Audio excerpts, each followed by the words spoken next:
안녕하십니까. 네, 마스크는 좀 벗고 할게요. 음. 자, 두 번째 시간입니다. 오늘도 아침에 다른 강의에 이어서 큐비트 얘기를 좀 이어서 해보죠. 근데 어제 얘기한 거가 뭐 자세하게 설명은 했지만 잠깐 요약을 하고 넘어가는 게 좋을 것 같아요. 어제 한 거를 간단하게 요약해 보면요. 양자점이라는 게 있고 반도체로 만드는 소자로 만드는 거. 거기서 가장 기억에 남아야 할 것은 우리가 쿨론 블라케이드라고 하는 용어. 그 양자점이라는데 전자가 들어갈 때 연속적으로 하나가 들어가고 두 개 들어가고 세 개 들어가고 하는 게 연속적이지 않고 띄엄띄엄 들어간다. 하나가 들어가면 그 다음 거 들어갈 때는 얼마만큼의 에너지가 더 가해져야지 그 다음 게 들어간다. 라는 중요한 얘기를 했고 그것 때문에 양자점을 통과하는 전류도 전자가 한 개씩 터널링, 그러니까 전자의 개수가 하나씩 많아지면서 많아질 당시에만 나오는 쿨론 픽이라는 전류의 픽이 생긴다. 그리고 그걸 눈으로 확인하면 이제 전자의 개수를 셀 수 있다라고 했어요. 처음에 n개로부터 시작을 하면 거기서 적어도 n-1, n-2 이렇게 갈 수는 있다 이거예요. 그런데 그 방법만으로는 진짜 마지막 전자까지 가는 게 굉장히 어렵다 그랬어요. 왜냐하면 아직까지 전자가 몇 개 남아 있더라도 그 다음 전자가 빠져나갈 때 그 커런트 양을 꼭 잴 수 있다는 보장이 없기 때문에. 왜냐하면 전자의 개수가 작아지면 그만큼 양자점과 그 주변을 연결하는 그 배리어 있잖아요. 터널링 배리어도 높아지기 때문에 보통은 커런트 양이 너무너무 작아져서 우리가 잴 수 없는 수준이 될 수 있다.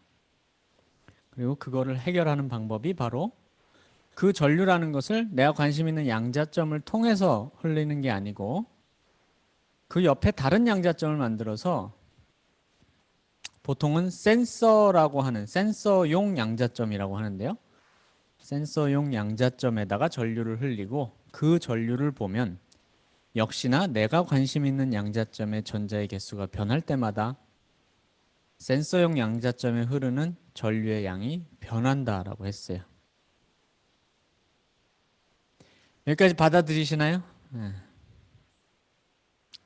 그리고 조금 너무 빨리 지나가서 제가 또 하나 강조를 해야 되는 게 그러면은 양자점에 그렇게 전자가 한 개 또는 두 개 있을 때가 우리가 원하는 상태인데 그 중에서 특별히 두 개 있을 때는 하나의 양자점에 전자가 두 개 들어간 거예요. 그러면 스핀에 따라서 에너지가 다를 수 있는데 스핀의 상태가 싱글렛인 상태하고 트리플렛인 상태가 에너지가 차이가 난다. 이거는 양자역학의 원리적으로 얘기를 하자면 두 가지 원리 때문에 이 에너지가 차이가 날 수 있어요. 이 두 가지 원리를 뭐라고 할 수 있을까요? 싱글렛을 형성하는 경우하고 트리플렛을 형성하는 경우가 어떻게 에너지가 차이가 날 수 있을까? 무슨 조건 때문이었죠? 결국 전자라는 거는 페르미온이기 때문에 파울리 베타 원리를 만족해야 되고 그런 조건 때문에 이 에너지가 다를 수가 있는 것이죠. 싱글렛 트리플렛 에너지 스플리팅이라고 그랬어요. 오늘 요런 용어들을 자주 쓰게 될 것이기 때문에 다시 리마인드를 드리는 것입니다. 자, 그러면은 오늘 원래 하려고 하는 렉처 2의 강의 노트로 넘어가겠습니다.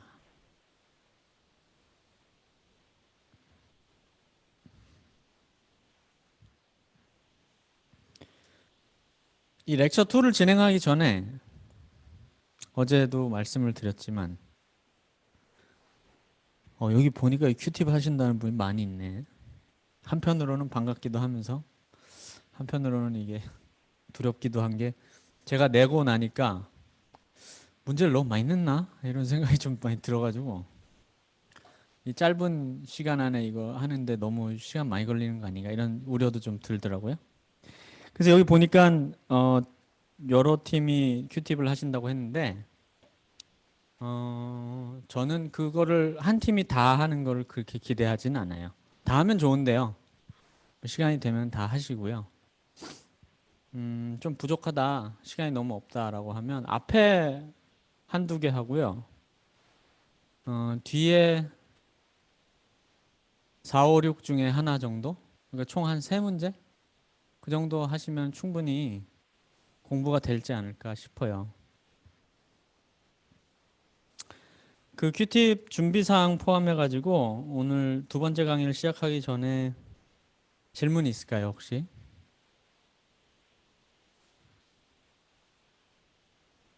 없나요? 네, 없으시면은 본격적으로 오늘은 이제 양자 비트, 이제 양자 컴퓨팅 뭐 이런 얘기를 이제 하겠습니다. 뭐 이 그림은 저번 시간하고 똑같고요. 주된 내용은 우리가 여태까지 배운 이 양자점 가지고 그 안에 들어가 있는 전자 또는 어제 질문도 많이 나왔지만 홀도 되는데요.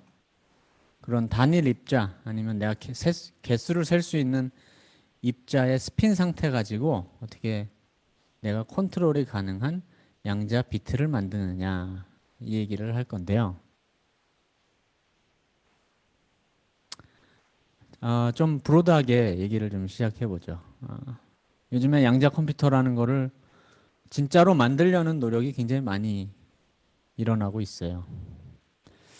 개념은 한 80년대부터 나오기 시작했는데 그때는 실험적인 그런 기술이 뭐 턱없이 부족하기 때문에 우리가 이 정도로 양자 상태라는 것을 잘 컨트롤하고 측정할 수 있으리라고는 상상을 못했죠.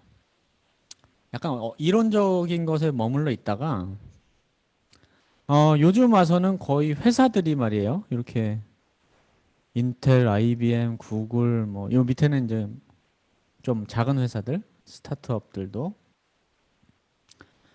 우리 뭐 2025년, 2026년 되면은 큐빗 1000개도 만들 거예요. 막 이렇게 로드맵을 발표를 하고 있어요. 소규모의 양자 컴퓨터는 이미 존재를 하고 있습니다. 그리고 어, 무료로 어느 정도 범위에서는 무료로 인터넷을 통해서 클라우드 서비스로 쓸 수 있어요. 이 사진은 그 IBM의 웹사이트를 나타낸 건데요. 여기 컴퓨터들이 하나, 둘, 셋, 넷, 뭐 이렇게 여러 개 있는데, 얘는 27개짜리 큐빗이고, 얘는 16개짜리, 뭐 1개짜리도 있어요. 큐빗 1개짜리. 그러니까 요게 하나하나가 냉장고 하나씩이라고 생각하시면 돼요. 예를 들어서, 요즘에 얼마 전에는 400 몇십 개까지도 나왔는데, 그 전에 서비스 하는 거로는 좀 최신 버전인 한 65개짜리 큐빗은 이런 식으로 연결이 되어 있는 큐빗 칩을 내가 직접 컨트롤 해볼 수 있는 IBM이나 구글 같은 경우에는 제 강의의 주된 내용은 아닌데 초전도 회로 기반으로 이 양자 컴퓨터를 만들고 있고요. 얘네들은 2026년 정도 되면은 진짜로 실용적인 계산이 가능한 양자 컴퓨터를 선보이겠다 이러고 있어요. 올해 이미 뭐 400 몇십 개짜리를 만들었다고 하고 있고요. 근데 아직 서비스는 안 하고요. 그 안에서 이렇게 막 교정하고 그 회사 내부에서만 쓰고 있어요. 내년까지는 한 큐빗 500개짜리를 서비스한다고 얘기를 하고 있더라고요. 다른 방식은 이온 트랩이라고 해서요. 공간상에다가 진짜로 허공이죠. 백큐에다가 원자들을 내가 원하는 위치에다 딱 가두는 거예요. 이렇게. 그리고 그 원자에 어떤 두 개의 에너지 주니 그게 스핀 업다운이 될 수도 있고 전문 용어로 하자면 하이퍼파인 큐빗이라 그래가지고 싱글렛과 트리플렛을 사용할 수도 있고 그런데 두 개의 에너지 레벨 가지고 큐빗을 만드는 것도 이제 회사도 있고요. 이온큐라는 회사가 제일 유명해요. 뭐 주식 많이 올랐다가 내렸다가 뭐 한다고 뭐 뉴스에 나오고 그러던데 이런 분들도 이제 적어도 20년대 후반까지는 막 1000개 이렇게 만들어 가지고요. 양자 컴퓨터로 진짜 유용한 계산을 해보겠다 이러고 있어요. 뭐 이런 식이죠. 사용자가 그 인터넷에서 양자 회로라는 걸 이렇게 그려가지고 클라우드에다 넘기면요. 진짜로 어딘가 세계 어딘가에는 이 냉장고 안에 이 큐빗들이 들어가 있는 양자 컴퓨터가 있고 그 안에를 이렇게 클라우드 서비스로 연계를 하고 있습니다. 이 양자 컴퓨터의 기본 단위는 큐빗이라고 불러요. 양자 비트라고 하는데 양자역학에서는 뭐 그냥 일반적인 퀀텀 미케니컬한 투 레벨 시스템 이걸 다 그냥 큐빗이라고 부르고 있죠. 제일 중요한 거는 중첩이 가능하다는 거예요. 고전적인 이 비트는 0 또는 1 어떤 한순간에 0 아니면 1로 정해져 있는 비트를 기반으로 하고 있지만 이 양자 컴퓨터는 양자 비트 0과 1 사이에 중첩이 가능한 그러면은 이런 큐빗이 한 개가 아니라 n 개가 모이면 이 n 큐빗의 일반적인 상태는 여기 있는 모두가 0인 거 하나만 0인데 뭐 마지막 게 0일 수도 있고 마지막에 두 번째 게 0일 수도 있고 어쨌든 하나만 0인 거 두 개가 하나만 1인 거 두 개가 1인 거 그리고 마지막까지 전부 다 1인 거 이 2의 n승계 가지수의 상태의 중첩이에요. n개 큐빗의 일반적인 상태는. 그러니까 그 많은 정보가 한꺼번에 들어가 있다라는 거예요. 이 중첩에 대해서 얘기를 오늘 좀 더 할 건데 일단 이렇다는 것이고요. 이것도 자세한 설명 없이 이거 약간 틀린 얘기인데 그냥 느낌을 받으시라고 양자 컴퓨터는 이런 식으로 계산이라는 걸 한다. 그림으로 제가 표현을 해봤어요. 뭐냐면 여기에 문제에 해당하는 입력이 있어요. 근데 이거를 이제 이진수로 나타낼 수가 있겠죠. 그런데 예를 들어서 문제가 이런 숫자를 나누는 소수를 한번 찾아보세요. 그 유명한 그 소인수 문해라든지 이런 문제인데요. 고전적인 컴퓨터는 이걸 계산하기 엄청 어려워하거든요. 그러니까 한 번에 뭔가 알고리즘을 돌려서 프로그램을 실행해가지고 답이 딱 나오는 방법을 몰라요. 고전적인 컴퓨터는. 근데 곱하기라는 거는 아무리 복잡해도 이 순차적으로 해나가는 그 알고리즘이 있잖아요. 사람이 손으로 하면 틀릴 수는 있겠지만 사람도 손으로 할 수는 있잖아. 순차적으로 뭘 해야 되는지는 알잖아요. 우리가 곱하기 할 때 말이에요. 1의 자릿수 곱해가지고 넘기고 밑에다 쓰고 막 이런 식으로 하면 되잖아. 근데 얘를 나누는 소수를 찾아보세요 라고 하면 사람도 모를 뿐더러 우리 컴퓨터도 모르거든요. 모를 때는 어떻게 합니까? 찍어야 되는 거 아닌가? 우리 시험 볼 때 객관식이야 문제가. 근데 답을 몰라. 근데 저 중에 뭐 하나는 답이야 어쨌든. 그럼 어떻게 해요? 1번부터 넣어보는 거 아니야? 이렇게. 양자 컴퓨터는 좀 속된 말로 하자면 프로 찍을러라고 할 수 있어요. 이 찍는 게 고전적인 컴퓨터는 이런 특수한 문제는 이 시도해야 되는 횟수가 너무너무 많은데요. 양자 컴퓨터는 이걸 한 방에 해결하자라는 게 큰 모티베이션입니다. 양자 컴퓨터는 n개의 큐빗의 상태를 이 여러 가지 상태들의 중첩, 보통은 동등한 중첩, 그러니까 어떤 양자 컴퓨터의 상태가 측정을 하면 3이 나올 수도 있고, 그러니까 이진법으로 표시한 3이 나올 수도 있고 5가 나올 수도 있고 7이 나올 수도 있고 11이 나올 수도 있고 마지막에 요거까지 나올 수도 있는 중첩 상태를 만들어요. 여기서의 그 회색은 이 n개 큐빗짜리 양자 컴퓨터를 측정했을 때 나올 수 있는 가지수예요. 그러니까 베이시스 상태들이라고 생각하시면 되고요. 처음에는 요 회색이 진하기가 비슷비슷하잖아요. 그러니까 굉장히 랜덤해 보이죠. 측정하면 이 중에 뭐가 이렇게 나오는데 거의 비슷한 확률로 나오는 상태를 만드는 거예요. 그 다음에 이 양자 프로그램이라는 걸 돌리고 양자 알고리즘이라는 걸 돌리는데요. 결국 이 모든 아트는 이 알고리즘을 어떻게 짜느냐에 있는데요.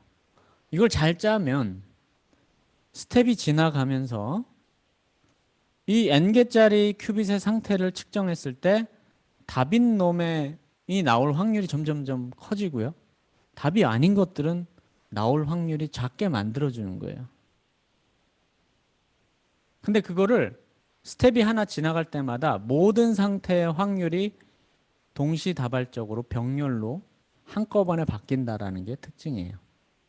제가 이 그림이 좀 잘못됐다는 이유는요.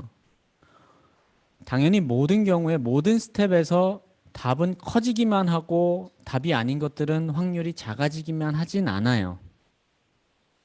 오히려 답이 아닌 게 커졌다가 다시 작아졌다가 이런 복잡한 과정을 거치는데요. 결국 마지막에 가서는 우리가 원하는 거는 이 n개 큐빗의 상태를 딱 측정했을 때 답인 상태가 나올 확률이 극대화되도록 만드는 거예요. 그러니까 한 문장으로 표시하면 이런 겁니다. 양자 컴퓨터는 가능한 모든 경우. 객관식으로 따지면은 이게 사지선다가 아니라 뭐라고 해야 돼요? 5조 경계 선다라고 해야 되나? 이런 객관식 문제인데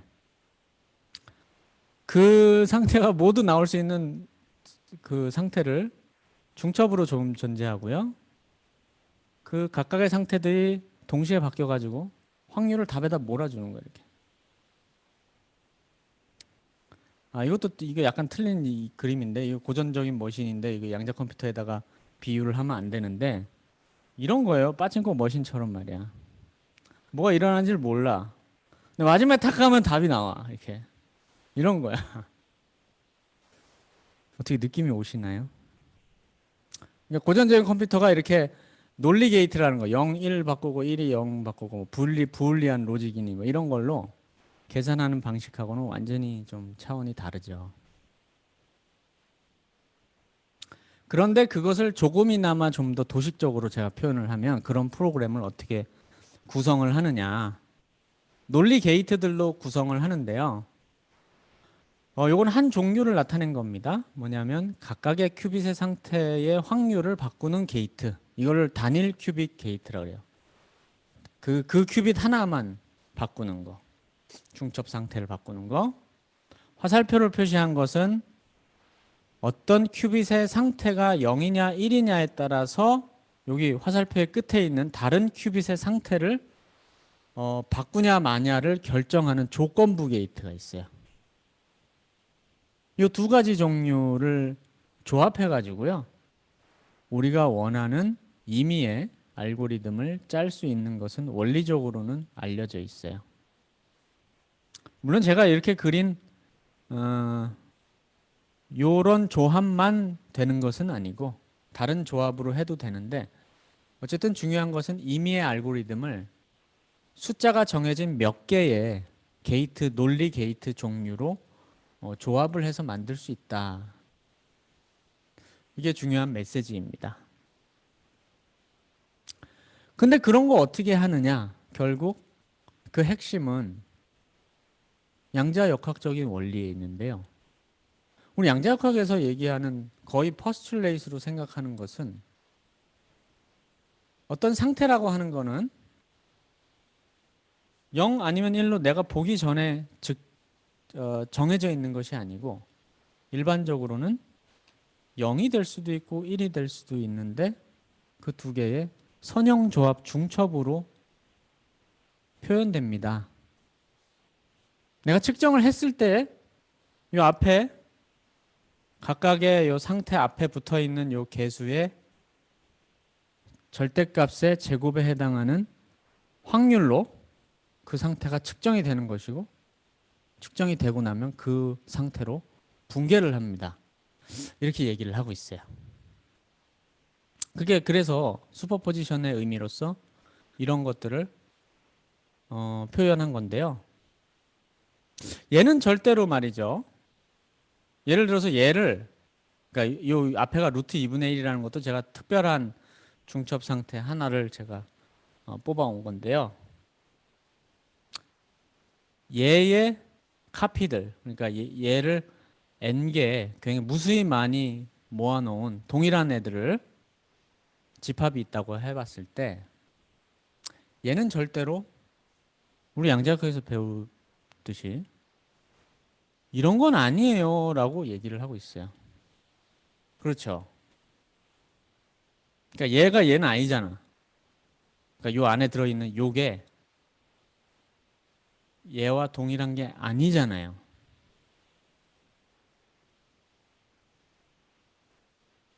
근데 질문은 말이죠. 다른 중첩 상태야 모르겠는데 어쨌든 얘는 요 보따리라고 해봅시다. 이 보따리에서 하나를 꺼냈어. 0이냐 1이냐 측정을 했어. 50% 확률로 0 나오고 50% 확률로 1 나오겠죠. 걔 갖다 버려. 그 다음 저기서 또 꺼내. 또 봐. 0 아니면 1 또 나오겠죠. 그 계속 반복해서 하면 50% 0 나오고 50% 1 나오는 거 맞잖아, 얘. 얘는 어때요? 꺼냈는데 그게 하필이면 0이야. 그럼 내가 보면 0이겠지. 버려. 또 꺼냈는데 하필이면 1이야. 보면 1이겠지? 버려. 계속 반복을 해. 50% 0 나오고 50% 1 나오지 않아요? 우리 다르다고 얘기를 하는데 뭐가 다르냐 이거야. 이 꺼내서 0이냐 1이냐를 보는 그 실험에 대해서의 결과가 완전히 동일한데, 응? 50% 0 나오고 50% 1 나오는 사실은 동일한데 왜 우리가 다르다고 얘기를 하고 있냐 이거예요. 그리고 그 다르다는 거 어떻게 알겠냐 이거야. 제 질문은요.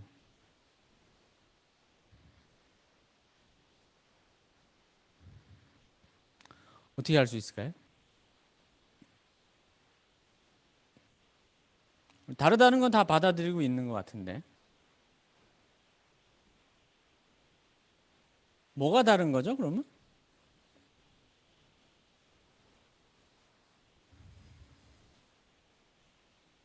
그 다른 점을 알아야 그걸 이용해서 다르다는 것을 실험적으로 구별할 수가 있거든요. 뭐가 다른 거예요? 이거 이미 제가 올렸는데 출력 안 하셨나?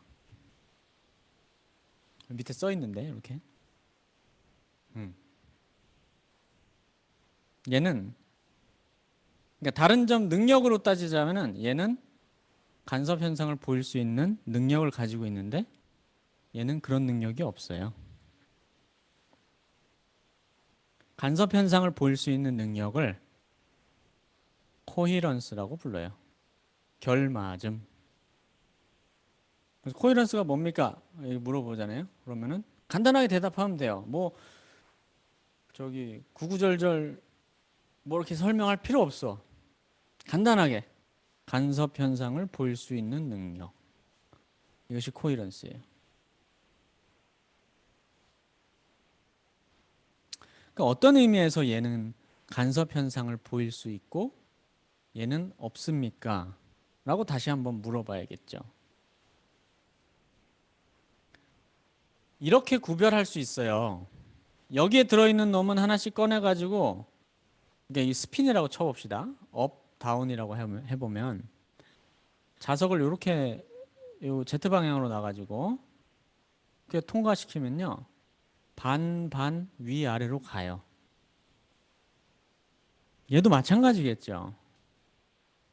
아 근데요, 얘는 우리 양자역학에서 배울 때 이 Z 파울리 Z 매트릭스의 아이겐 스테이트 1, 0 아니면 0, 1 이 컬럼 벡터는 그 두 개 이렇게 중첩시켜 놓은, 그럼 어떻게 되나요? 루트 2분의 1의 컬럼 벡터로 1, 1 이렇게 쓰잖아요. 그건 사실 어떤 스테이트입니까? 그러니까 파울리 오퍼레이터, 파울리 매트릭스의 Z 매트릭스 말고 다른 매트릭스 있잖아요. X 매트릭스도 있고 Y 매트릭스도 있잖아. X 매트릭스가 어떻게 생겼죠? 2 곱하기 2인데 0, 1, 1, 0이에요. 근데 루트 2분의 1의 컬럼 벡터로 1, 1 이거는 0, 1, 1, 0이라는 매트릭스로 곱하기를 해보면은 자기 자신이 튀어나오지 않아요? 아이겐 벡터야. 파울리 X 매트릭스의 아이겐 벡터야. 아이겐 밸류는 얼마?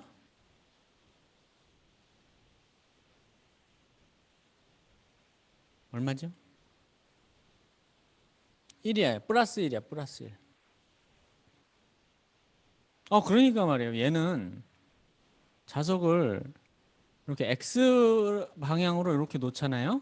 그럼 실제로 얘를 통과시키면 얘는 100% 앞으로만 가요. 뒤로 안 가. 그러니까 X 방향으로 따졌을 때 앞, 뒤가 있다 그러면 가능성이 앞으로만 가.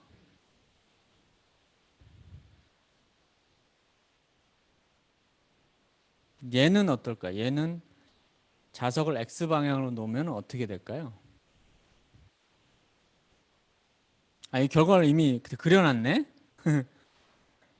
근데 왜 얘는 X 방향으로 해도 앞 50%, 뒤 50%가 나올까? 얘는 원래 내가 얘기하기로는 위 50%, 아래 50%인 놈인데 자석을 X방향으로 놓고 너 앞이냐 뒤냐를 물어봐도 얘는 앞 50%, 뒤 50% 나온다는 건데 왜 그래요?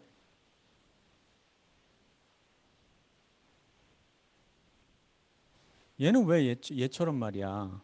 X방향으로 놓으면 한쪽으로만 쏠리지 않지?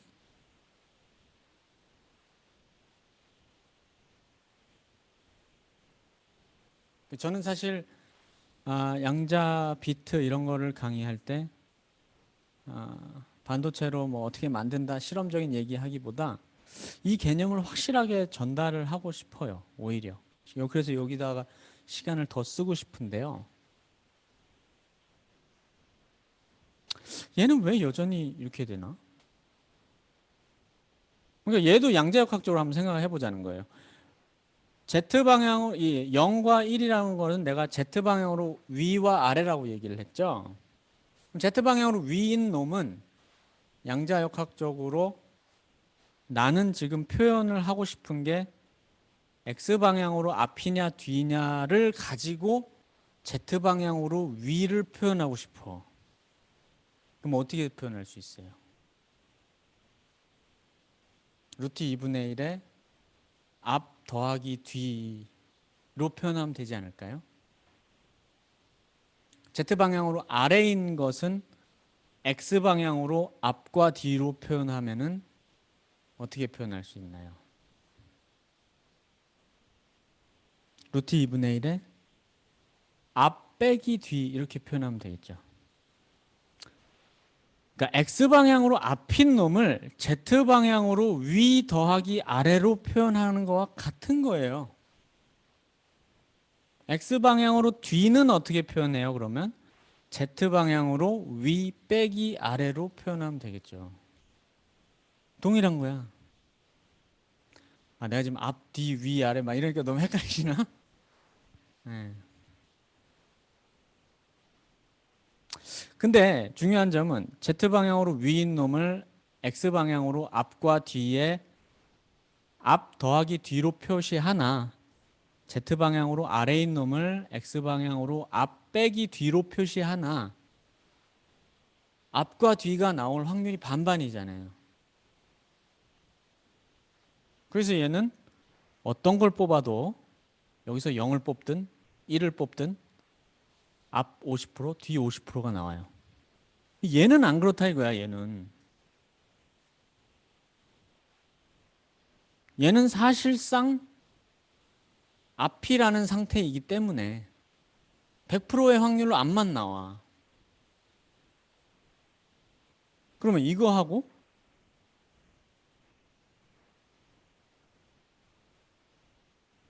간섭 현상을 보인다는 코이런스하고 무슨 상관이지?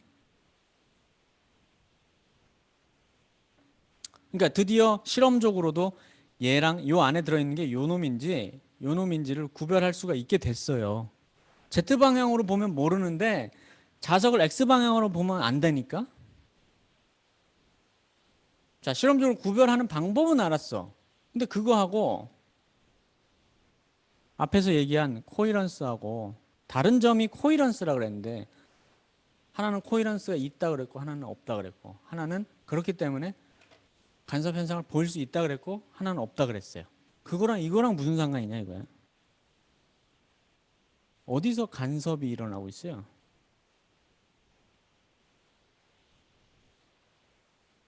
이 그림을 보면 여기 있어요. Z방향으로 위를 X방향으로는 앞과 뒤에 플러스 중첩으로 표시한 것과 Z방향으로 아래를 X방향으로 앞과 뒤에 마이너스 중첩으로 표시한 것에 다시 중첩이잖아요. 그럼 이때 무슨 일이 일어나죠? 이 앞에 있는 이 플러스하고 마이너스하고 이게 상쇄가 되잖아요.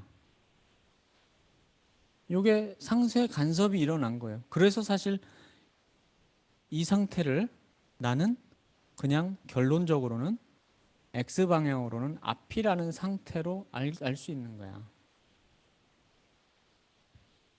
이 간섭 현상이 바로 확률 몰아주기예요. 양자 컴퓨터에서 얘기하는.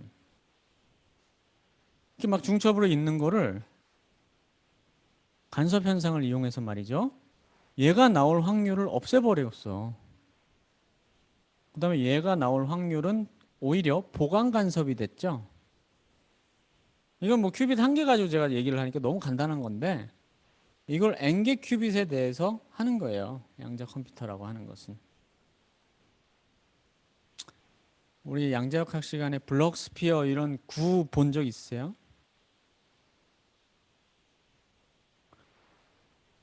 어떤 투레벨 상태를 이렇게 벡터로 표현한다 그러잖아요. 블럭 벡터라고.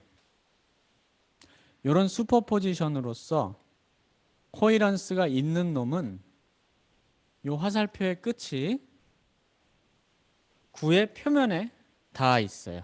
그래서 길이를 가지고 있어. 그런데 코이런스가 없는 이런 애들 있잖아요. 그러니까 이런 거에 집합.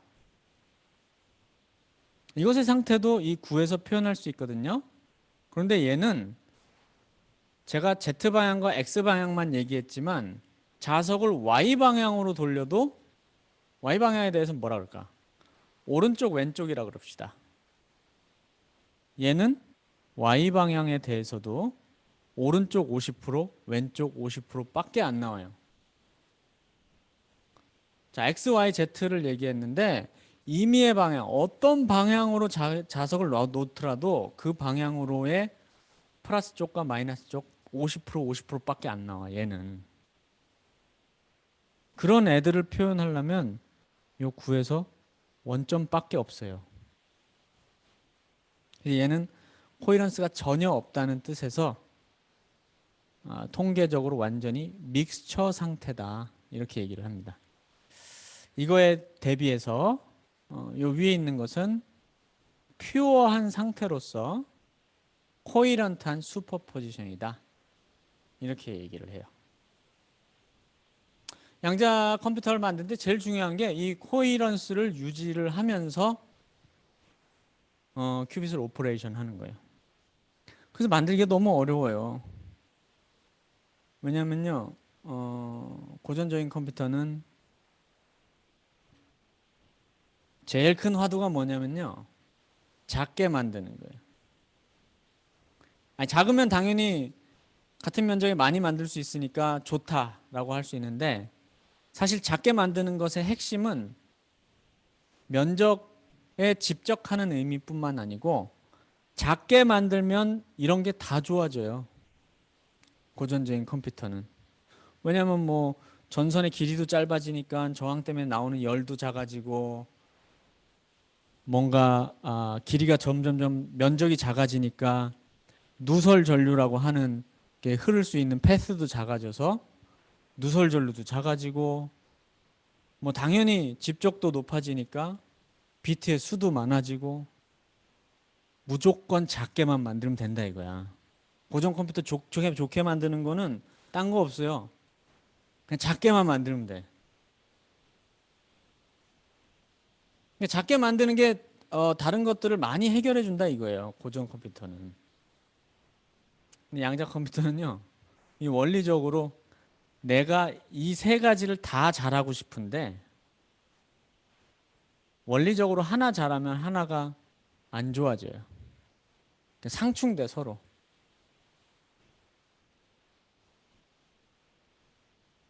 그래서 만들기 어려운데요.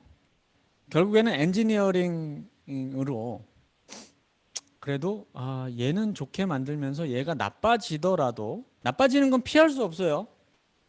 그런데 나빠지더라도 조금만 나빠져가지고 결과적으로는 전체로 보면은 점점점 향상이 되게끔 만드는 게 양자 컴퓨터를 만드는데 해야 되는 일이라서 훨씬 더 어려워요.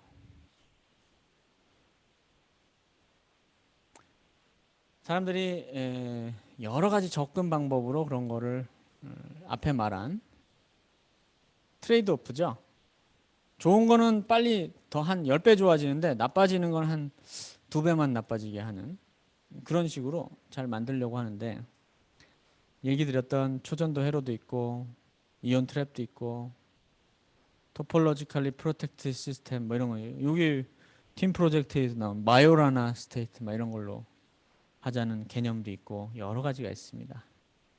그 중에서 저는 이제 반도체로 하는데요.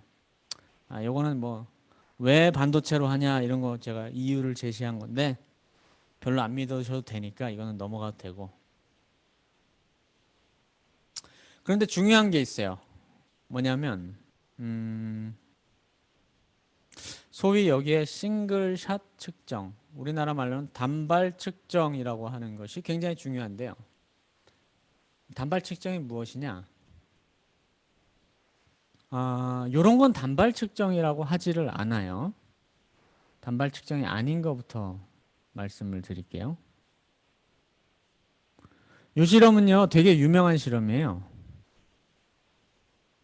위에서 아래로 전류가 갈 수 있는 두 개의 길을 만들어 놓고요. 이렇게 왼쪽으로 또는 오른쪽으로만 갈 수가 있어요. 그런 다음에 수직 방향으로 자기장을 걸잖아요. 그러면은 양자역학 책에서 보셨는지 모르겠는데 아하로노프 봄 효과라는 그런 효과로서 왼쪽으로 가는 확률하고 오른쪽으로 가는 확률이 서로 간섭을 해요. 근데 자기장에 따라서 보강 간섭했다가 상쇄 간섭했다가 이렇게 됩니다. 그러면 여기에 도달하는 전류의 양을 재잖아요. 그럼 자기장에 대해서 높아졌다 낮아졌다 높아졌다 낮아졌다 이렇게 오실레이션을 하는데요. 이게 관섭문이에요. 이것도 양자역학적인 코이런스를 보는 실험이죠. 그런데 단발 측정이라고 하지 않아요. 무슨 얘기냐면 여기서 단발 측정이라는 건 뭐예요? 여기서 전자 하나 딱 쐈을 때 얘가 왼쪽으로 가냐 오른쪽으로 가냐 정해져서 여기서 전자 한 개가 도달했냐 안 도달했냐 이거 하나씩 측정해서 통계적인 이런 결과를 얻었다면 그것이 바로 단발 측정이에요. 근데 여기 보통 이런 실험은 그렇게 하지 않아요. 전류를 재야 되니까 전자 개수 셀 수 없을 만큼 한꺼번에 싹 흘려요. 이렇게. 그렇게 해서 평균적인 이 커런트만 재는 것인데요. 그래서 단발 측정이라고 하지 않는데, 단발 측정이라고 하는 거는 아까 말씀드린 그 이 그림에서 이런 거예요. 하나씩 쏴서 그 하나의 결과가 위로 갔냐 아래로 갔냐 하나하나 다 아는 거예요. 이렇게. 그래서 나중에 확률을 구할 때도 내가 이렇게 시도한 횟수 분의 위로 간 횟수 이렇게 해서 확률을 아는 거. 이게 단발 측정이거든요. 이게 왜 중요하냐면요. 결국 양자 컴퓨터라는 걸 만들려면은 이걸 반드시 할 수 있어야 돼요. 요 서킷은 지금 제가 설명을 드리지는 않겠고 나중에 설명할 시간이 있을 것 같은데요. 요거는 무슨 서킷이냐면은 소위 말하는 양자 에러를 보정하는 서킷인데요. 보통 에러 보정의 그 간단한 그 모티베이션은 뭐냐면 요 상태를 내가 큐빗 하나 가지고 어떤 상태를 중첩 상태를 만들면 에러에 너무 취약하니까 큐빗 여러 개 가지고 같은 상태를 표현하도록 내가 복사본 비스무리한 거 양자 상태는 복사는 할 수 없지만 복사본 비슷한 걸 만들어서 각각의 큐빗에 에러가 났는지 안 났는지를 보조 큐빗을 측정함으로써 알아가지고 빨리빨리 보정하자라는 의미, 모티베이션이에요. 이게 어떻게 작동하는지 이제 렉처 3에서 더 자세하게 말씀드릴 텐데요. 여기 제일 중요한 것은 뭐냐면은 여기에 데이터를 써놨다고 했으니까 이 데이터를 보고 나서 원래 내가 0 썼는데 1로 바뀌었네. 이렇게 양자 에러 보정을 하는 건 아니라는 거예요. 왜냐하면 얘는 일반적으로 중첩의 상태로 존재할 거 아니에요. 근데 그 상태를 직접 보면 중첩이 깨져버려요. 그 상태를 안 깨고 그러니까 그 상태를 정확하게 보지는 않고 에러가 났는지 안 났는지만 판별해야 돼요. 그걸 할 수 있는 방법이 여기 말씀드리는 건데요. 내가 그 상태가 뭐냐를 묻지 않고요. 그 상태하고 그 옆에 있는 큐빗의 상태가 같으냐 다르냐만 묻는 거예요. 뭔지는 몰라. 근데 그것만 물어보면 큐빗이 에러가 났는지 안 났는지 났으면 어디서 났는지를 알 수가 있어요. 자세한 사항은 이제 세 번째 렉처에서 말씀을 드릴 텐데 결국 그 결과가 나오면은 그거에 맞춰서 여기에 있는 큐빗 어느 하나를 또는 뭐 두 개 동시를 바꿔줘야 돼요. 이런 건 단발 측정이 아니고서는 불가능해요. 요 회로를 한번 돌렸을 때 그 결과를 바로바로 0이냐 1이냐 이걸 알아야 된다 이거예요. 여기까지 뭐 질문 있으십니까? 혹시?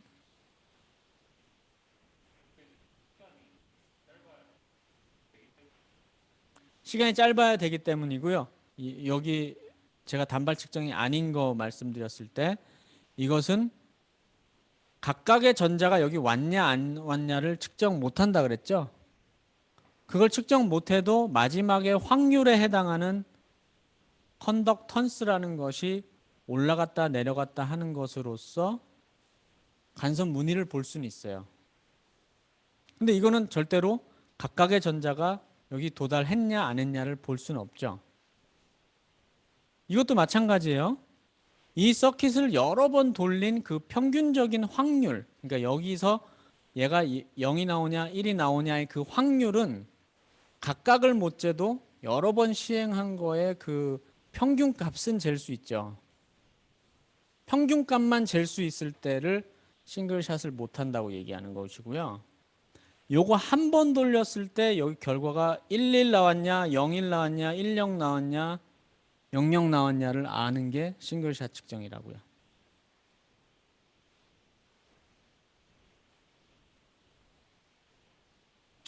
그래서 양자 컴퓨터는 일단 이 상태를 단발 측정하는 게 이렇게 중요해요. 제가 강의하는 이 반도체 말고 그러면 다른 시스템은 어떻게 단발 측정하냐? 요 이온 트랩을 나타냈어요.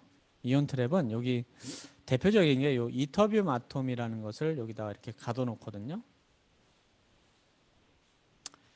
큐빗의 상태를 여기 두 개를 써요.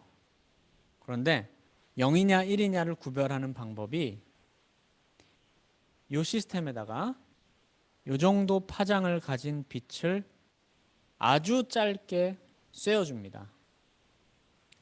그러면 이 큐빗의 상태가 이 위의 상태에 있었으면요, 그 빛을 흡수해서 위로 갔다가 내려오면서 다시 빛을 방출을 해요. 이게 형광인데요. 이 형광 현상을 보이는데 이렇게 히스토그램을 그려보면은 포톤을 몇 개는 평균적으로 내보낸다 이거예요. 업 상태면. 그럼 다운 상태면요, 이 조건이 전혀 안 맞아가지고 포톤을 거의 99% 이상 하나도 안 내보내요. 그러니까 이 빛의 반응을 안 하는 거야. 형광을 안 하는 거죠. 자, 이 사실을 가지고 싱글샷 측정을 합니다. 빛을 딱 때려요. 근데 다시 빛이 나왔냐 안 나왔냐를 보고 이 상태가 0이네 1이네 이걸 아는 거예요. 이런 건 그림을 보신 적 있는지 모르겠어요. 요즘에 다이아몬드의 불순물을 가지고도 큐빗을 만든다 이렇게 얘기를 하는데, 그 다이아몬드에 사는 불순물을 싱글샷 측정하는 것도 같은 원리예요. 초전도 회로는 여기 그림은 뭐냐면요, 초전도 회로 안에 여기 큐빗이 여러 개, 하나, 두 개 이렇게 있는 건데요. 그걸 감싸는 것이 하나의 공진기 구조를 만들어서요, 감싸고 있는데, 그 공진기의 공진 주파수가 이 안에 들어있는 큐빗이 상태가 0이냐 1이냐에 따라서 공진 주파수가 이렇게 벌어지는 성질을 이용합니다. 그러니까 내가 주파수를 정해놓고 공진기에 딱 쐈을 때 큐빗의 상태가 0이면 투과를 많이 하는데 큐빗의 상태가 1이면 투과를 굉장히 안 하도록 만들어서 싱글샷 측정을 하는 것이에요. 자, 이런 거에 비해서 오늘의 관심사인 이 반도체 스핀 큐빗은 어떻게 싱글샷 측정을 하느냐. 계략적으로 제가 다시 이런 단면도를 그려놨어요. 뭐 이제 이런 건 좀 익숙하시겠죠? 게이트 구조로 전압을 적당히 걸어서 에너지 우물을 만들어서 이 스핀을 배열한다. 측정할 때는 옆에다 양자점 좀 더 크게 다시 만들고 거기다가 전류를 흘려가지고 뭔가를 재는데, 우리가 재는 것은 언제나 뭐다? 이 양자점 안에 전자가 들어있느냐 아니면 옆에 레저버로 나갔냐, 이 양자점에 전자가 하나 들어있느냐 비어있느냐를 재는 거야. 그러니까 차지의 양을 재는 거예요. 우리가 절대로 재는 것이 스핀을 직접 재는 게 아니에요. 전자의 스핀이 업이냐 다운이냐를 원리적으로 자기적으로 재려면 어떻게 해야 될까요? 이게 마그넷이니까 전자 한 개가, 그 마그네틱 다이폴 한 개가 내보내는 자기장을 재서 그게 위의 방향이냐 아래 방향을 재는 게 스핀을 직접 재는 거 아니에요? 이거는 뭐 원리적으로 불가능하진 않지만 무지 어려워요. 전자 한 개의 마그네틱 모멘트가 내보내는 자기장을 재는 거 말이야. 너무 어렵고요. 우리가 사실은 재는 것은 이 양자점에 전자가 하나 들어있느냐 없느냐, 차지의 양을 재는 거예요. 제가 렉처 1에서 자세히 설명드린 방법으로 여기서 차지의 양이 하나 변하면, 밖으로 나가거나 들어오거나 하면 요 옆에 흐르는 이 전류의 양이 변한다 그랬어요. 그게 조금 익숙하시지 않으신 분들은 렉처 1을 다시 보셔야 될 것 같고요. 생각해보면 뭐 여기서 전화량 하나 여기 나갔다고 해서 이 옆에 있는 커런트가 얼마나 변하겠느냐 이렇게 생각할 수 있어요. 그리고 요 캐패시터라고 생각해 보면요. Q는 CV잖아. 근데 요 Q 변한 양이 10의 마이너스 19성 쿨롱밖에 안 돼. 그렇다고 이 옆에 전류가 얼마나 변하겠느냐라는 건데요. 여기서 중요한 점은 이 나노 소자에서는 이 캐패시턴스라는 것 자체도 엄청나게 작다라는 거예요. 그러니까 얘도 작아, 캐패시턴스도. 그러니까 이게 두 개 나눠 보면요, 요 델타 V, 델타 V가 뭐냐면 요 차지 한 개 변한 것 때문에 요쪽에 전압의 변화량을 주는 그 영향, 이게 무시 못하는 거예요. 캐패시턴스도 작기 때문에. 자, 그래서 저 전류가 변한다. 예를 들어서 이렇게 만들었다고 쳐보죠. 얘가 대부분의 시간에 요 안에 들어와 있게 여기를 페르미 레벨보다 낮춰놨어요. 그러면은 대부분 여기 안에 들어있다가 열적인 요동 때문에 가끔 나갔다가 바로 들어오고 이런 이벤트들이 있거든요. 근데 그럴 때마다 그 옆에 흐르는 그 전류의 양이 이렇게 나갔다 들어오고 나갔다 들어오고 이렇게 변합니다. 자, 이 게이트 전압을 바꿔가지고 이런 상황을 만들면 어떻게 될까요? 얘가 페르미 레벨이랑 비슷해 이제. 그럼 얘는 나가도 해피하고 들어와도 해피해.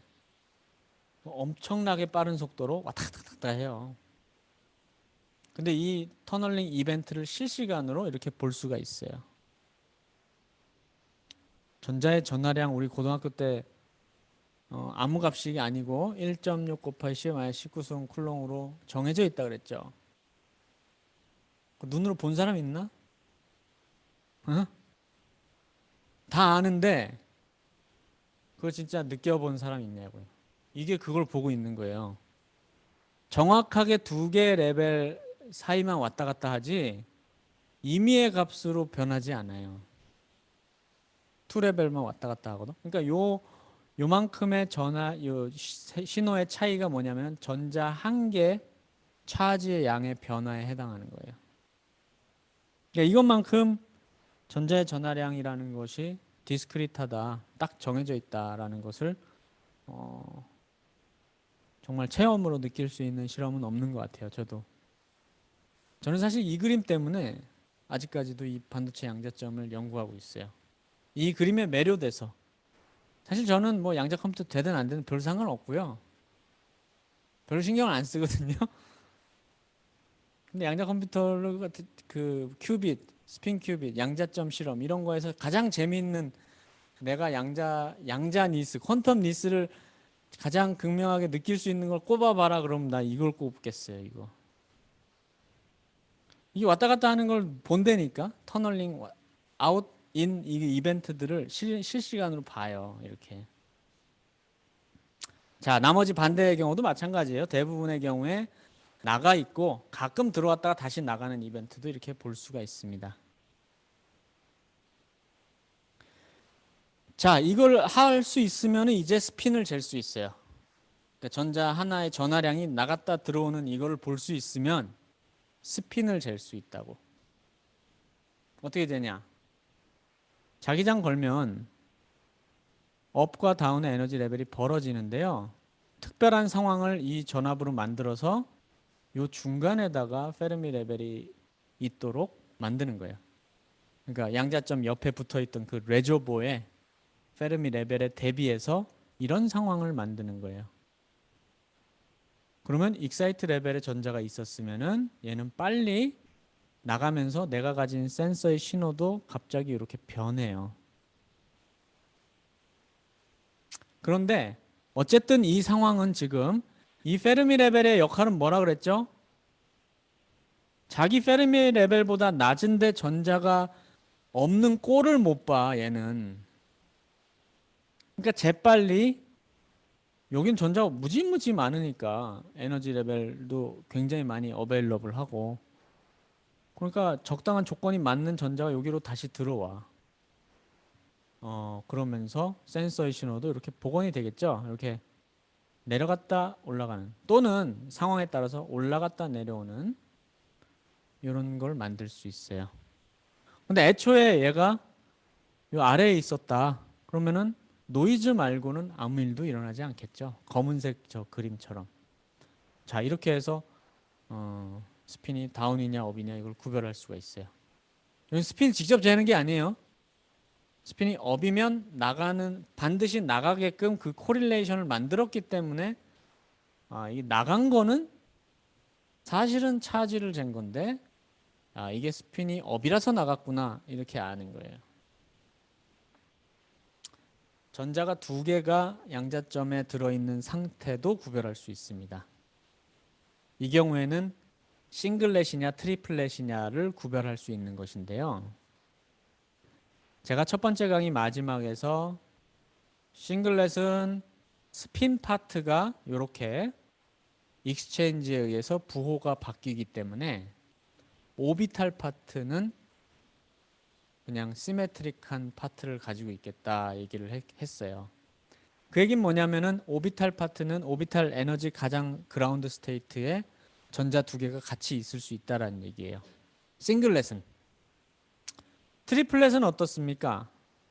얘가 시메트릭하기 때문에 오비탈 파트가 엔티 시메트릭해야 돼. 그 말은 두 개의 전자 중에 하나는 그러니까 두 개의 전자 같은 오비탈을 못 채우고요. 하나의 전자는 높은 에너지 상태 여기를 채워야 돼요.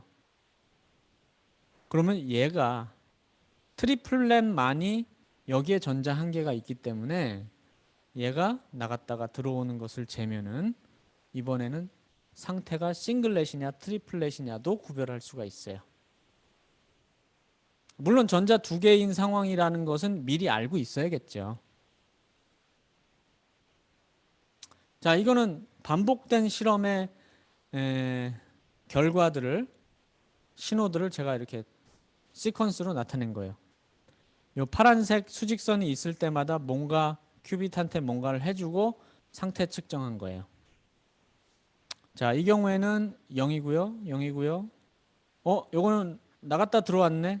그러니까 얘는 1이네. 얘는 나갔으니까 일단 1이네. 근데 내가 정해준 시간 동안에 안 들어왔어. 이 신호가 다시 안 내려왔어. 그럼 이 요즘 장치는 좋아가지고 이걸 계속 기다려요. 들어올 때까지. 들어왔다가 그 다음에 또 뭔가 실험하고 이번엔 또 0이네. 얘는 1이네. 이런 식으로 하는 거예요. 이게 보면은 몇 개예요? 하나, 둘, 셋, 넷, 다섯, 6번의 실험을 한 거예요. 어떤 큐빗의 상태를 준비하고 매니플레이션하고 측정하는 걸 6번 한 거야. 그게 얼마만큼 걸렸습니까? 160 마이크로 세컨드가 걸렸어요. 이제 이렇게 실험을 하는 거예요. 양자역학 실험을. 질문. 네.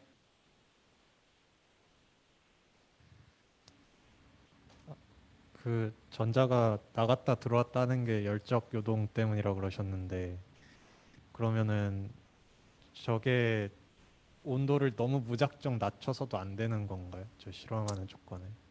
열적 요동이라고 말씀드리는 것은요. 예를 들어서 아까 요 그림에서 맨 처음 거 말씀드릴 때요.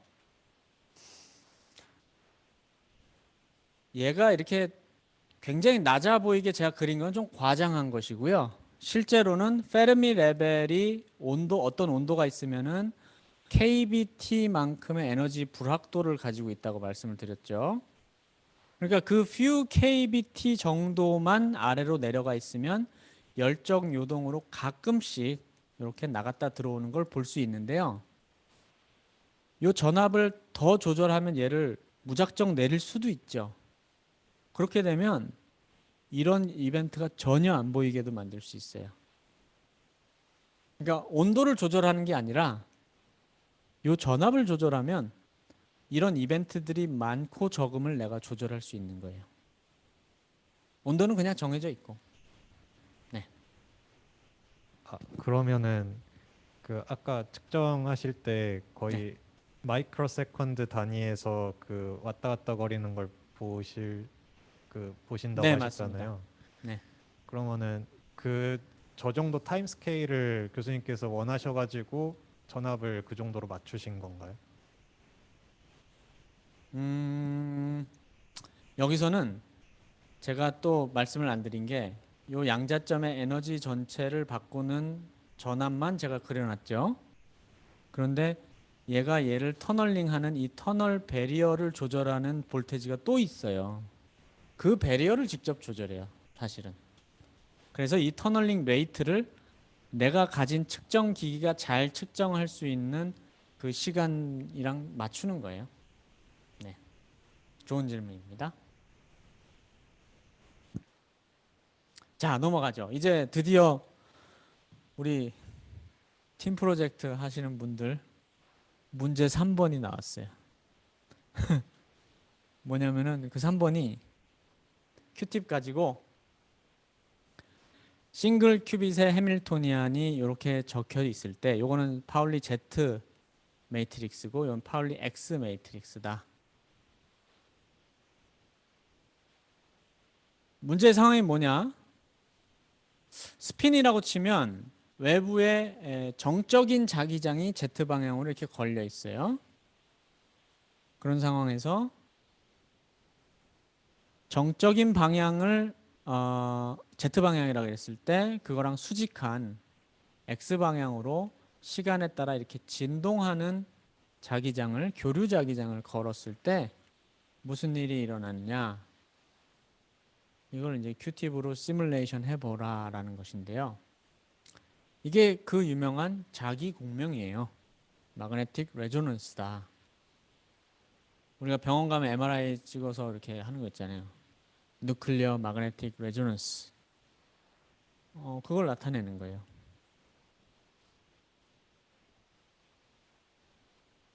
이렇게. 그런데 내가 이렇게 흔들어주는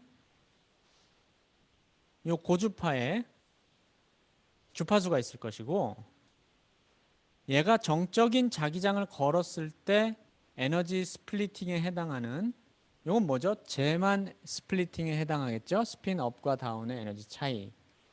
자, 그럼 그걸 주파수로 표현했을 때 이 두 개가 맞을 수도 있고 틀릴 수도 있죠. 내가 그냥 걸어주는 거니까.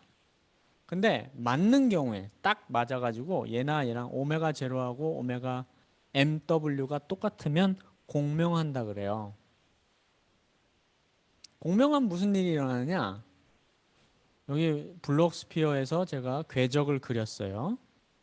스핀이 처음에는 요 0 상태로 이렇게 화살표 이렇게 서 있어요. 이 그림이 좀 눈에 잘 안 들어오시죠? 이거를 제가 요 애니메이션으로 보여드릴게요. 이건 좀 일단 넘어가고 요걸 보시면 돼요. 실제로 일어나는 일, 공명에서 일어나는 일. 자, 0이 1로 바뀌었다가 0으로 다시 왔다가 이렇게 왔다 갔다 하는데요.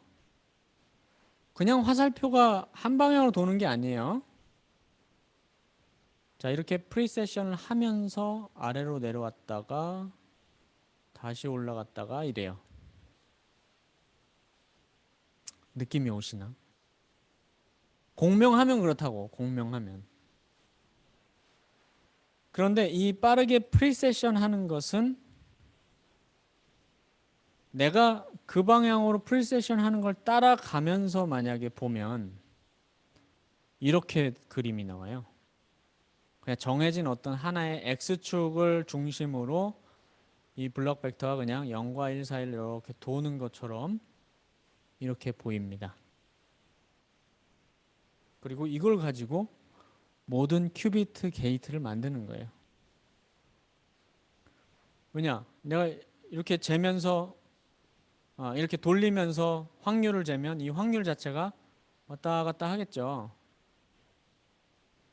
0으로 시작해서 반의 확률이 나오는 걸로 딱 맞춰 놓으면은 그게 바로 뭐 하다마드 게이트, 파울리 X 게이트 이런 거예요. 여기서 하다마드 게이트라고 하는 것은 0을 루트 2분의 1에 0 더하기 1로 바꾸고 입력이 1이면 1을 루트 2분의 1에 0 빼기 1로 바꾸는 그러한 게이트예요.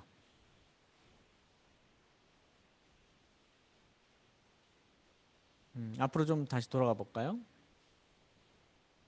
그게 공명할 때 그래요. 그러니까 얘는 아까 왼쪽에서 보는 그 애니메이션을 궤적을 이렇게 그린 겁니다. 만약에 오메가 MW가 오메가 제로랑 차이가 많이 난다라고 하면 어떤 일이 일어날까요? 이거를 디튠돼 있다 이렇게 얘기를 하거든요. 디튜닝이 0이 아니다. 그러니까 디튜닝이 0이라는 게 레조넌트하다는 것이고요. 디튜닝이 크다. 이러면 어떤 일이 발생할까요? 그러니까 공명하지 않으면 얘가 이렇게 돌다가 절대로 요 1까지 못 가요. 그림으로 그려볼까요, 제가?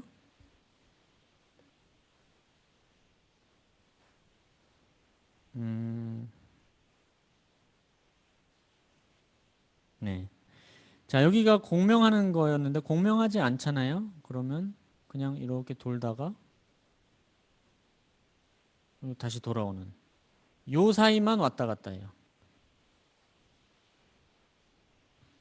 디튜닝이 너무 크잖아요. 그러니까 완전히 뭐 내가 걸어 이렇게 흔들어 주는 거하고 얘가 가진 고유 진동수하고 너무 차이 난다. 그러면 진짜로 아무 일도 안 일어나서 여기 사이에서만 이렇게 왔다 갔다 하는 거예요.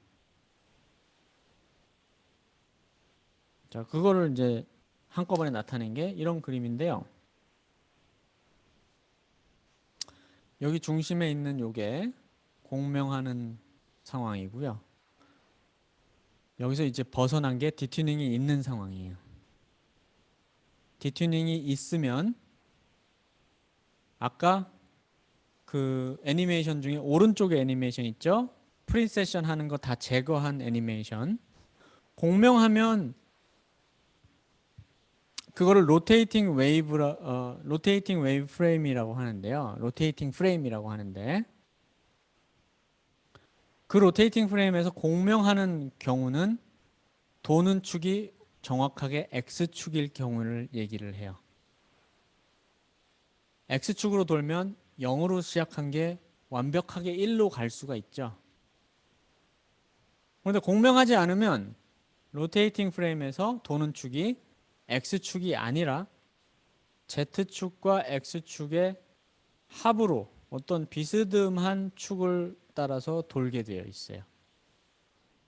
그러니까 0으로 시작한 것은 절대로 1로는 못 가요. 정확하게는 1로 못 가요. 디튜닝이 점점 커지면 어떻게 돼요? 도는 축이 점점점 Z축으로 올라가요. 그래서 사실 0으로 시작한 게 여기 근처에서만 이렇게 왔다 갔다 하는 거예요. 그 경우가 뭐 이런 데를 얘기를 하는 것이죠. 하다마다 게이트라고 하는 양자 컴퓨팅을 하는데 제일 유명한 싱글 큐빅 게이트는요. 블록스피어 상에서 보면은 X축과 여기 문제가 나와 있네요. X축과 Y축의 성분이 같아서 45도 각도의 축으로 상태를 180도 돌리는 게이트가 하다마드 게이트예요. 그러면 이걸 실험적으로 만들려면 어떻게 해야 되겠어요? 디튜닝을 조금 줘가지고 도는 축을 요 비스듬한 45도 축으로 만들고 요 교류 자기장을 거는 이 시간을 적당히 조절해서 얘가 180도 돌면은 그 교류 자기장을 딱 끄면 그게 바로 하다마드 게이트예요. 그러니까 이 서킷을 그리는 사람은 하다마드 게이트라는 것을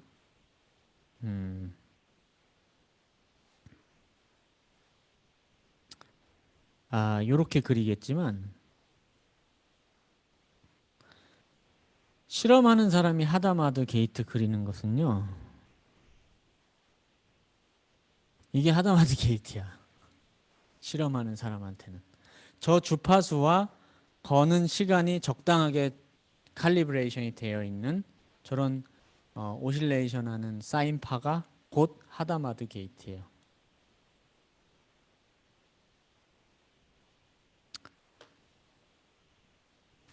시간이 없으니까 조금 빨리 넘어가도록 하죠. 그렇게 해서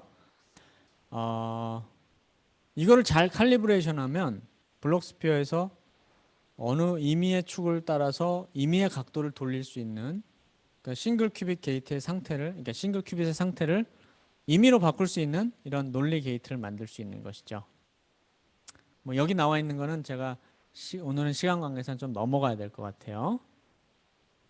네, 이거 다 넘어가야 될 것 같아요. 네. 그 다음에는 이제 이중 큐빗 게이트입니다. 양자 컴퓨터 만드는데 없어서는 안 되는 게이트. 각각의 큐빗만 중첩을 바꾸면 되는 것이 아니라 어떤 큐빗의 상태에 따라서 다른 큐빗의 상태를 바꾸냐 마냐를 결정하는 조건부 게이트도 만들 수 있어야 된다.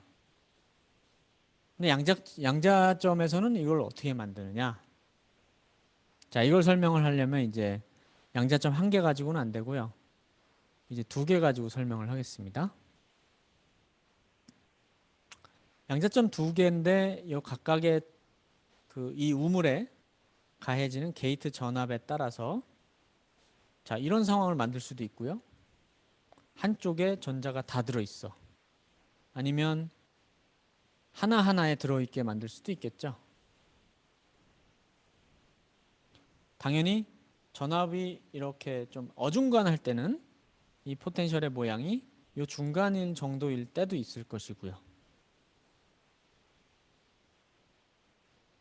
이것도 넘어가고요. 자, 그것에 따라서 에너지를 한번 그려보자는 거예요. 전자 두 개가 같은 에너지 우물을 채우고 있을 때는 스핀의 상태를 기술할 때 너 싱글렛이냐 트리플렛이냐로 이렇게 쓰는 것이 자연스럽습니다. 그 다음에 각각이 떨어져 있을 때는 각각의 스핀이 업이냐 다운이냐로 이렇게 표시하는 게 더 자연스러워요. 근데 동일한 방법이에요. 두 개의 스핀을 나타내는 방법. 각각의 가운 동량이 얼마를 나타낼 것이냐, 아니면 전체 가군 동량과 전체 가군 동량의 Z성분으로 나타낼 것이냐. 이 두 개의 변환 관계를 뭐라고 부르는지 아시는 분? 이게 바로 클랩시 고든 코에피션트예요. 우리 양자역학에서 배우는 거. 자, 그것에 따라서 그러니까 이쪽에 거는 전압하고 이쪽에 거는 전압의 차이에 따라서 이쪽에 가깝냐 이쪽에 가깝냐가 결정될 텐데 네 개의 에너지 레벨을 이렇게 그릴 수가 있어요. 자, 이걸 한번 이해해 보죠. 왼쪽에서 시작하는 것은 제일 아래에 있는 것이 싱글렛의 에너지고요. 나머지 세 개는 트리플렛이라 그랬는데 트리플렛하고 싱글렛은 이만큼의 에너지 스플리팅을 가지고 있다 그랬죠. 그런데 여기에 있는 이 전압의 차이라고 하는 것은 그 전압의 차이가 에너지를 바꾸는 것은 이렇게 리니어하게 올라가게 되어 있어요. 전압 바꾼 것만큼 에너지가 리니어하게 증가하는 거예요. 이쪽에서 시작한 것은 싱글렛, 트리플렛 스플리팅이 없죠. 이미 여기에 각각에 나눠져 있기 때문에 오직 내가 자기장을 걸면 여기 네트 스핀이 다른 것들이 에너지는 어느 정도 갈라지는데 그거는 지만 스플리팅이 되겠죠. 자, 오른쪽에서 시작한 4개하고 왼쪽에서 시작한 4개가 이렇게 만나요. 만나는데 우리 양자역학에서 제일 중요한 레슨 중에 하나가 섭동이론에서 말이에요. 디제너리스가 있는 섭동이론의 경우에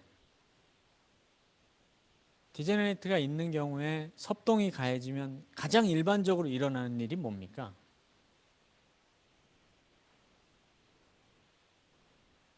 원래 언퍼터브된 시스템에서는 디제너리스가 있었어. 그런데 거기에 뭔가 섭동이 가해졌어. 그러면 가장 일반적으로 일어나는 일이 뭐냐?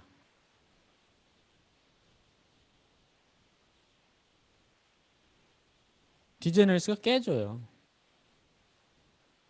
디제너리스라고 하는 건 뭐냐면은 자, 요 상태가 이렇게 오는데 하고 여기 에너지하고 요가 이렇게 온 여기에 디제너리스가 있잖아, 지금. 두 개의 상태가 만나잖아. 같은 에너지에서. 그런데 이거는 얘하고 여기서 출발한 얘하고 얘 여기서 출발한 애가 아무 상관이 없으면 여기 저 한 점에서 만나요. 그런데 이게 상관이 없습니까? 여기서부터 여기까지가? 상관이 있죠. 뭐가 상관이 있죠? 이 각각의 양자점 사이에 터널링이라는 것으로 연결돼 있잖아요. 그러니까 터널링이 없다면 이런 에너지가 그려지는데 터널링이라는 것이 섭동으로 작용을 한다면 여기 만나는 점들은 전부 다 디제너리스가 깨져야 돼요. 근데 너무 복잡하니까 위에 에너지 높은 데는 제가 다 제외를 할 거고요. 제일 중요하게 만나는 검은 선들이 만나는 데만 디제너리스를 깨서 이렇게 그려볼게요. 이게 사실은 위에도 이 곡선이 있는데 그거 무시한 거예요. 그러니까 여기도 사실 원래 이런 게 있어요. 그리고 얘는 이렇게 가고 얘도 이렇게 연결돼야 되는데 이런 거 싹 다 무시하고 이렇게 그린 거예요. 다시 한번 앞에서 자, 이 그림에서 이 디제너리스가 깨진다는 말은 이 크로싱이 위아래 엔티 크로싱으로 바뀐다는 말이에요. 이 앞에 그림으로 제가 다시 한번 설명을 할게요. 이거는 싱글렛 트리플렛이 아니라 전자 한 개가 왼쪽에 있냐 오른쪽에 있냐로 다시 한번 설명을 해볼게요. 여기에 전압을 거는 정도에 대해서 왼쪽에 있는 게 그라운드는 상황이도 있고, 자, 이 전압을 바꿔가면은 이렇게 바뀔 테니까 오른쪽이 그라운드 상태인 상황도 있겠죠. 오른쪽에. 근데 그게 두 개가 중간에 이렇게 만나고 있을 때 이게 터널링이 있다면 섭동으로서 이 디제너리스가 깨져야 돼. 그럼 실제로는 에너지 레벨이 어떻게 그려지느냐? 이렇게 그려진다 이거예요. 그러니까 두 개가 크로싱 하는 게 엔티 크로싱, 서로 밀쳐낸다 이거야. 그런 방식으로 에너지를 그려보면은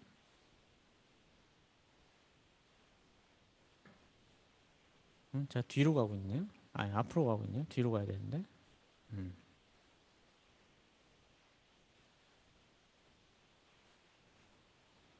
이렇게 그려진다는 거예요. 여기 부분. 이게 굉장히 제일 중요한 부분이니까 크로싱이 엔티 크로싱이 된다. 자, 그러면 지금 무슨 얘기하려고 지금 이 얘기하고 있었냐면 이거 가지고 2큐빗 게이트, 하나의 큐빗의 상태에 따라서 다른 큐빗의 게이트를 하냐 마냐가 결정되는 그런 게이트 어떻게 만들 거냐를 얘기하고 있었는데 여기를 제가 다시 한번 확대를 해볼게요. 이렇게 이 에너지 레벨 4개가 2개 큐빗인데 상태가 00, 01, 10, 12를 나타낸 거예요. 가장 중요하게 이 4개의 에너지 레벨이 이 전압에 대해서 변하는 양상이 완전히 4개가 다 평행하지 않다는 거예요. 뭐가 다르죠? 세 번째 선이 약간 휘어져 있죠. 요거. 이거 왜 휘어졌어요?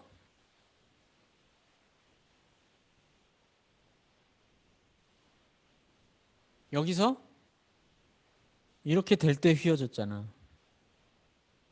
이게 크로싱이었다면, 즉 이 사이에 터널링이라는 게 없는, 섭동이 없었다면 이 4개가 그냥 평행해. 근데 터널링이라는 게 그러니까 서로가 서로를 터널링으로서 느낄 수 있는 정도의 거리에 있다면 이게 엔티 크로싱이 되면서 세 번째 레벨이 약간 휘어져요. 이 약간 휘어진 것 때문에 이중 큐빗 게이트가 돼요. 어떻게 하느냐? 자, 처음에 두 개 큐빗의 상태를 0, 0에 준비합니다. 하나를 컨트롤이라고 그러고 하나를 타겟이라고 그럴게요. 각각의 큐빗에다가 아까 자기 공명으로 하다마드 같은 거 할 수 있다 그랬으니까 각각의 하다마드를 해. 그럼 어떻게 됩니까? 얘도 업과 다운에 중첩이 되고 오른쪽에 있는 것도 업과 다운에 중첩이 되면서 이 네 가지 상태가 모두 동일하게 발견될 수 있는 투 큐빗의 중첩 상태가 만들어지겠죠. 그러니까 여기에 확률이 얼마예요? 4분의 1씩 동등하게 있는 거예요. 이 상태는. 자, 여기서 시작해가지고 전압을 왼쪽으로 쭉 갔다가 오른쪽으로 다시 돌아와요. 실질적인 그림은 뭐에 해당하느냐? 양자점 두 개의 우물이 이렇게 있는 게 약간 이렇게 만들었다 다시 이렇게 돌아온다는 거예요.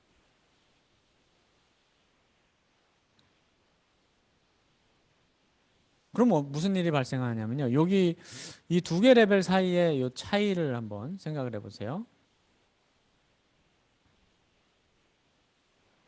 이 면적이 나타내는 게 바로 위상 차이예요. 위상 차이가 뭡니까? 에너지 차이 곱하기 시간이죠. 그게 위상차잖아. 빨간색의 면적이 이걸 갖다가 돌아왔을 때 2파이의 뭐 배수 정도로 만들어 놓고 그에 비해서 파란색의 면적이 빨간색의 면적이랑 요 세 번째 레벨이 휘어졌기 때문에 다를 수가 있단 말이에요. 근데 그 다른 정도를 내가 잘 갔다 오는 시간을 잘 맞춰서 파이가 되도록 만드는 거야. 그럼 어떤 일이 발생하냐면요. 이 빨간색이 나타나는 거는 컨트롤의 상태가 다운일 때,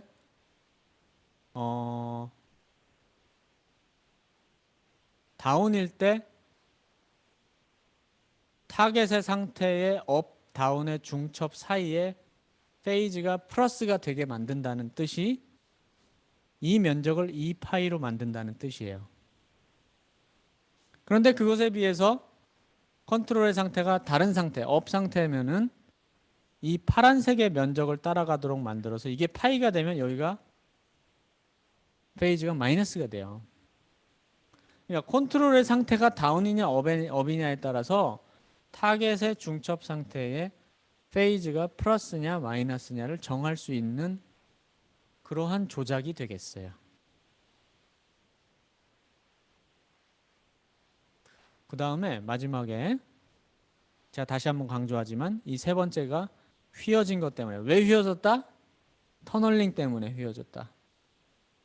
그리고 터널링 때문에 저렇게 휘어진 거. 두 가지 인그리언트가 있었습니다. 애초에 이 터널링 때문에 얘가 휘어졌고요. 그 다음에 이쪽에 두 개가 한꺼번에 이쪽에 왼쪽에 있는 경우에는 싱글렛 트리플렛 스플리팅이라는 것으로 벌어져 있었기 때문에 얘가 휘어질 수 있었던 거예요. 싱글렛 트리플렛 스플리팅과 터널링 두 가지의 인그리디언트 때문에 요 세 번째 레벨이 휘어질 수 있었다. 그걸 뭐라 그러느냐? 익스체인지 인터랙션이라고 하는 거예요. 그것을 바로 교환 상호작용. 우리가 고체 물리에서 이제 마그네틱 오더링, 자성 또는 이제 페로마그네티즘 이런 거 배울 때 페로마그네티즘의 근원이 무엇이냐? 어떻게 스핀 두 개가 옆에 있는 스핀을 자기 방향으로 같이 정렬하게 하는 그런 힘이 생길 수 있느냐? 이런 거 얘기할 때 익스체인지 인터랙션이라는 걸 얘기하거든요. 스핀이 이렇게 정렬하는 것은 말이죠. 절대로 다이폴 인터랙션이 아니에요.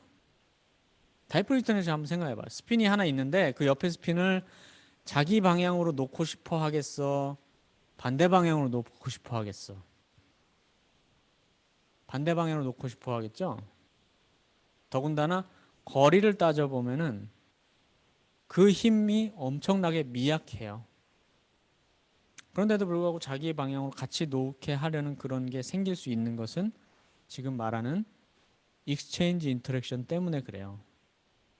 지금은 뭐 스핀 2개, 3개로 가지고 양자 컴퓨팅에 관련돼서 용어를 설명하고 있지만 고체 물리에서 그 자성의 근원이 되는 저 익스체인지 인터랙션이 바로 저거예요. 자, 여기까지 하고 나면 마지막에 뭐 하냐면요. 타겟한테 하다마드를 한 번 더 해요. 하다마드는 0을 0 더하기 1로 바꾸고 1을 0 빼기 1로 바꾸는 애예요.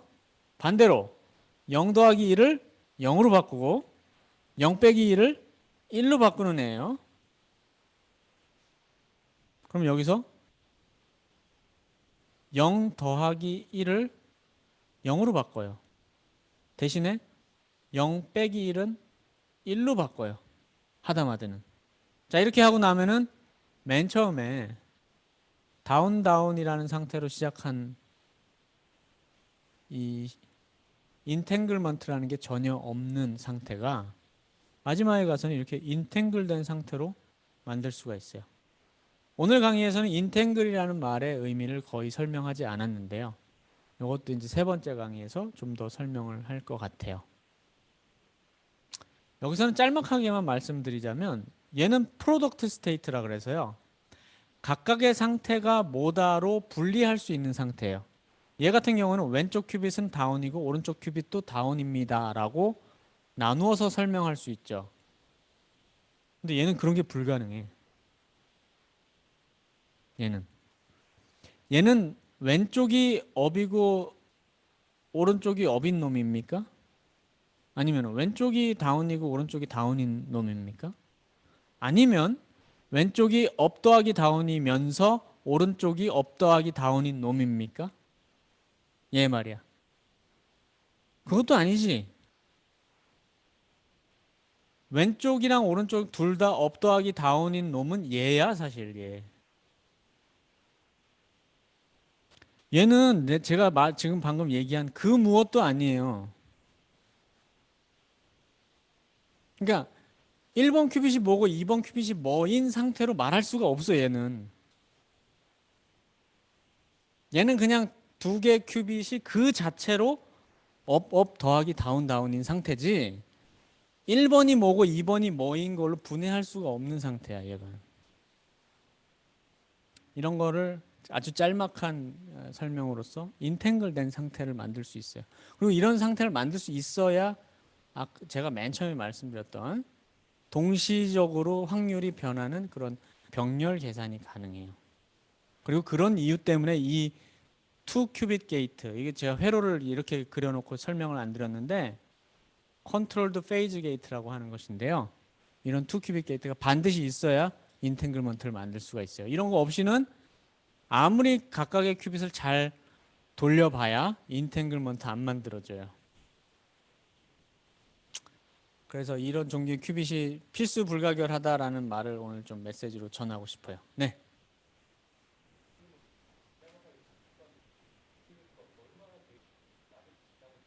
네, 맞습니다.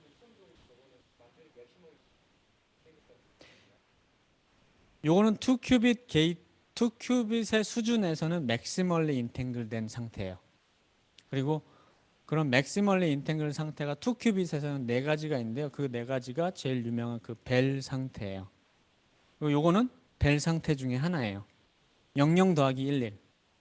01 더하기 10도 그거고요. 01 빼기 10도 그거고요. 그러니까 아까 얘기한 사실은 싱글렛하고 트리플렛 제로 상태 있잖아요. 다운업 빼기 업다운. 그것도 맥시멀리 인탱글된 상태고요. 다운업 더하기 업다운. 이것도 맥시멀리 인탱글된 상태예요. 그렇게 따지면 네 가지가 있어요. 이렇게 얘기하니까 제가 그 팀 프로젝트에 낸 문제도 나와 있네요. 네, 말씀하시죠.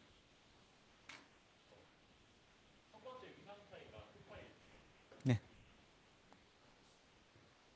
이해가 되는데요. 그 파이가 되는 것도 마이너스가 생기는 것도 아는데 그러면은 근데 그거는 단순히 아래 두 줄 사이에 페이지만 마이너스가 되고 위에 두 줄 사이에만 페이지가 플러스로 유지되는 거고 그 두 개와 두 개 사이의 페이지는 유지가 안 되나요? 아니면 고려 안 해도 되나요? 그러니까 저는 오늘은 굉장히 간단하게 얘기를 하기 위해서 이 빗금을 이렇게 쳐놓은 건데요. 사실 요거는 이제 한 이 두 번째와 네 번째, 그리고 첫 번째와 세 번째 이런 것도 따져봐야 되는 것이죠. 실제로는 다 맞춰서 이렇게. 네네. 그러면 근데 그걸 그렇게 정확하게 공률이 정확하게 그렇게 되도록 휘어져 있나요?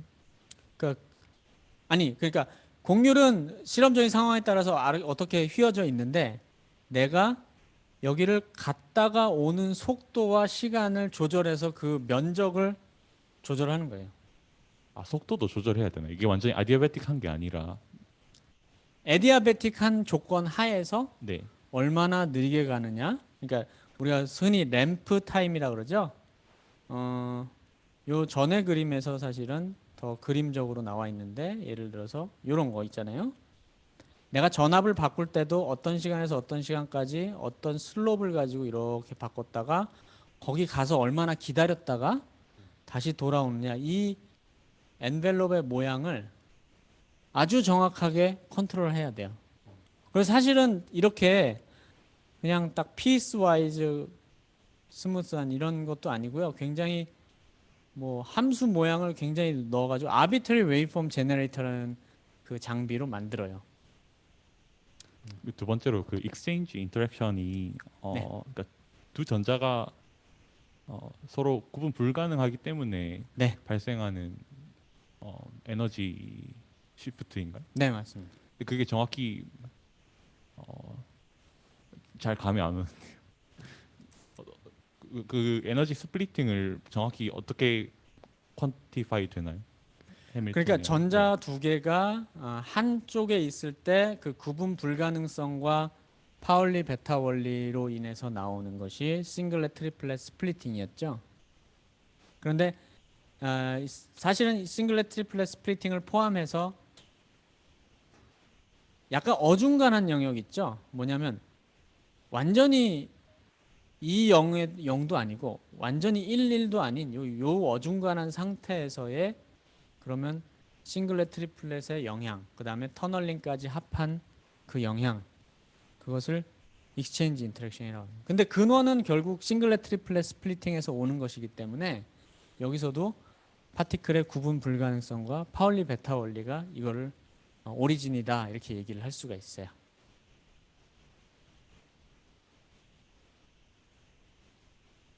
터널링이 없으면 익스체인지 인터랙션이 0인가요?